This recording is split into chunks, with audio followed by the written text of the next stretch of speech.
Hello everyone. हमने इससे पहले जो वीडियो थी उसमें जर्नलिंग के बारे में सीखा कि जर्नलिंग एक्चुअली करते कैसे हैं।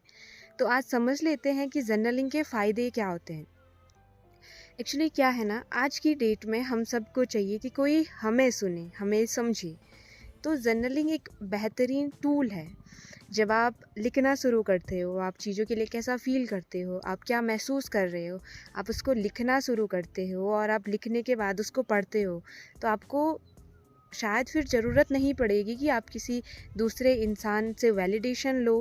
और आपको ये जो आप लिख रहे हो वो आपका एक सेल्फ मोटिवेशन की तरह, जो आपने लिखा है वो शब्द आपके सेल्फ मोटिवेशन की तरह आपको काम करेंगे।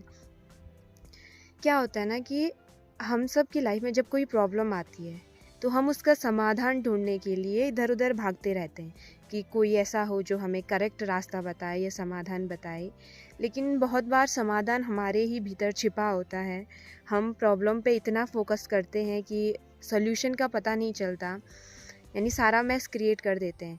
तो जब आप प्रॉब्लम को आपने लिखा, तो जैसे हम क्वेश्चन पेपर होता है ना, क्वेश्चन आपका दिया गया है तो हम सॉल्यूशन की तरफ बढ़ते हैं। तो कुछ ऐसा ही है, जब आपने अपनी समस्या लिखी तो ऑब्वियस सी बात है कि समस्या तो आपने लिख दी, अब आप सॉल्यूशन की तरफ ही बढ़ोगी। तो आसान तरीका है कि अपनी प्रॉब्लम का समाधान ढूंढने के लिए, और जब आप उस प्रॉब्लम को लिखोगे, नेक्स्ट टाइम जब आपके सामने कुछ ऐसी समस्या आती है, आपको याद आप अगर उस पेज को पलटते हो तो आपको समझ आएगा कि आपने इस समस्या का समाधान ऐसे निकाला था। नेक्स्ट जो प्रॉब्लम है वो इस समस्या से तो छोटी है, या आप उसका आसानी से हल निकाल सकते हो। तो जर्नलिंग हमें इस तरीके से हेल्प करता है।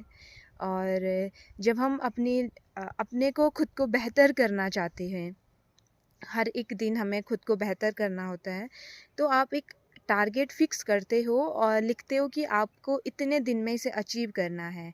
और पर डे आप उस पे लिखना शुरू कर, आज आपने ये अचीव किया, आज आपने इतना किया। तो एक बेहतरीन रास्ता है खुद को सही डायरेक्शन देने का। और बहुत बार हम सोचते हैं कि हमें केवल पॉजिटिव ही लिखना है। कभी कभी जो हमारे अंदर की निगेटिविटी है, अगर आप उसे भी लिख देते हो तो मुझे लगता है कि जो हमारे अंदर की नेगेटिविटी है वो निकल जाती है। और धीरे धीरे फिर हमें धीरे धीरे समझ आने लगता है कि अब इसमें से क्या चूज़ करना है और क्या नहीं करना है। तो जर्नलिंग एक बेहतरीन तरीका है।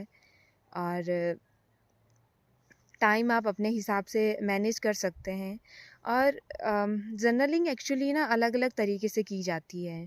कोई ट्रैवल जर्नल लिखता है, कोई जिस भी हिस्से को हम बेहतर करना चाहते हैं अपनी लाइफ में। ग्रैटिट्यूड जर्नल एक आज की डेट में ग्रैटिट्यूड जर्नल एक पॉपुलर जर्नल है, जिसमें हम हर एक दिन उन चीज़ों के लिए थैंकफुल महसूस करते हैं जो हमें लाइफ में मिली हैं। तो कभी कभी क्या होता है ना कि हमें ऐसा लगता है कि हमारे पास ये नहीं है, वो नहीं है। लेकिन जब हम ग्रैटिट्यूड जर्नल लिखते हैं और अपनी लाइफ की छोटी छोटी चीज़ों के लिए थैंकफुलनेस महसूस करते हैं, तो हमें समझ आता है कि हमारे पास इतने सारे रिसोर्सेस हैं और हम इन रिसोर्सेस को यूज़ करके अपनी लाइफ को वहाँ ले जा सकते हैं जहाँ हम ले जाना चाहते हैं। हम वो अचीव कर सकते हैं जो हम अचीव करना चाहते हैं। तो ग्रैटिट्यूड जर्नल एक बेहतर तरीका है खुद को अच्छा फ़ील कराने का, खुद की लाइफ के लिए ब्लेस्ड फ़ील कराने का। होप कि आपको जर्नलिंग के फ़ायदे समझ आए होंगे और आप भी लिखना शुरू करोगे। और अगर आपको अभी तक समझ नहीं आया है कि आपको लिखना क्या है, एक्चुअली है क्या ये जर्नल, लिखना क्या है, तो आपके दिमाग में जो कुछ भी अभी आ रहा है आप बस लिख डालिए उसको। जो भी आपको लगता है कोई ब्लॉकेज है, आप उसको लिख डालिए और धीरे धीरे आपको क्लैरिटी आना शुरू होगा कि कौन सा हिस्सा रखना है, कौन सा हटाना है। तो thank you so much for watching this video, और तब तक के लिए ध्यान रखिए अपना और अपनों का। मिलते हैं नेक्स्ट वीडियो में।